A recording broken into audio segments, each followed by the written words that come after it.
I came first time in '96 and met Petri Raisanen first time in Lakshmipuram in the old yoga shala, and it always feels good. You know, the asana practice feels always good, and it makes the body light and clean. Sometimes it was nice to do all this like very fancy, you know, jump throughs and handstands and get quickly into the pose and these things. Now it's more this kind of, well, I'm also, I have a now 1-year-old son, so my practice is a daddy practice. So it's not always 2 hours, sometimes it's 1 hour, sometimes half an hour. You know, you have a yoga bhakti, but then you have also this baby bhakti, so it's the baby is number one. But still, it's even the baby is still, it still feels like it's yoga, even taking care of this little boy. The nice thing in the shala is that there's a very strong energy, and it makes you to work a little bit harder, because I mostly practice, you know, early in the morning before teaching, or sometimes after teaching, and always alone. There's usually no other people. It's really different here with 60 people in the shala. I started in '89. Then I met Derek Island, who became my teacher. And when we came here, I didn't really know what to expect. And seeing Petri Raisanen, he was just, okay, this guy who has this knowledge. And I didn't feel so much anything special. But in a small yoga shala, there was a very strong energy there. Like in '96, we used to do lots of handstands, like 40 or 50 handstands in the primary series. And there was one interesting story. Maybe partly because this handstands, I broke my wrist, because it was too much pressure on the wrist every day, every morning, you know, just staying on the hands. So I had to do this way, the sun salutations and all the lifts. So after maybe 1 week practicing the shala, Guruji said, okay, Petri, drop back. And I was like, I cannot do drop back. It's my wrist is broken. And he just said, you do it, you do it. I was so worried, because I know that it was so painful. And he was just pushing me, and I couldn't resist.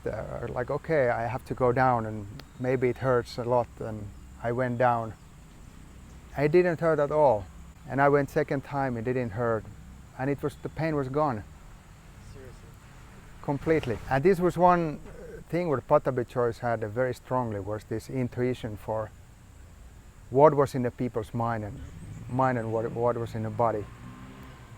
So sometimes he could see that somebody had a weak mind, or there was a memory, or the pain was not real. It was not there anymore. Already at that time there was about 130 people, and only 12 people could fit to the shala. So the line from the shala on the steps went all the way. Sometimes it went to the 3rd floor, to the roof, and people were just sitting on the steps.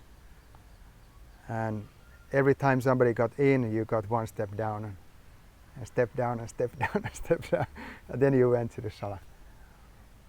And there was this little window in the middle of the stairs, and you could watch the practice. And very early in the morning, Sharat was still in the shala and practicing, doing his own practice. We could see he's doing 5th series, one handstands in the shala. Yeah, it was a special time. And Guruji shouting and laughing and sleeping. And I have only good memories from Petri Raisanen. Last time I saw him, just 2 months before he passed, or 3 months before, in the end of February. And I could go to his room and still talk with him. And we just talk about yoga. In that stage, he just wanted to know how many people practice, and are they coming to the shala, and what time they start. And You know, there was in 2007 or 2008, I think it was still 2008. The family didn't want that Patabi Church was teaching, and they hid the key to the old shala because he wanted to go to teach people. But somehow he found the key, and he was teaching secretly. And there was I wasn't there, but there were some of my friends.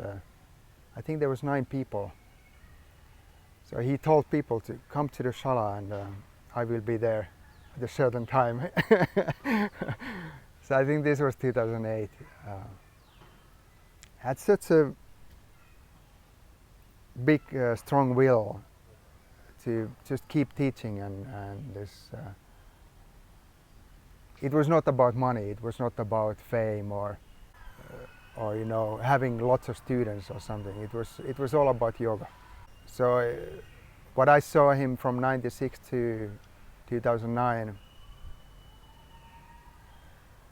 he didn't change. You know, even all this fame and famous people and around, and he was always the same. I think he really had the passion to teach yoga for people. Seeing that kind of bhakti, you know, it's really teaching all the way until the end, and just talking about it. And